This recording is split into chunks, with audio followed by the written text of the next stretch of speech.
नमस्कार, माझे नाव आकांक्षा महेंद्र देवहरकर. मी साने गुरुजी या पुस्तकातील साने गुरुजींचा त्रोटक जीवन परिचय हे लेख वाचत आहे. कोकणातील पालगड या गावी साने गुरुजींचे वडील सदाशिवराव राहत होते. त्या ठिकाणी खोताचे काम ते करीत असत. खोताचे घराणे साधारणतः वैभव संपन्न व श्रीमंत समजले जाते व त्यांच्या आजोबांच्या वेळची परिस्थिती तशी होतीही.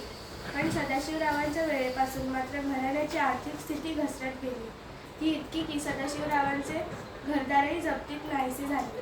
अशा रीतीने बडे घर पण पोकळवासा झालेल्या या घराण्यातील 24 डिसेंबर 1899 रोजी गुरुजींचा जन्म झाला. गुरुजींच्या आईचे नाव यशोदा होते. लहानपणापासूनच गुरुजींचे आपल्या आईवर अतोनात प्रेम होते.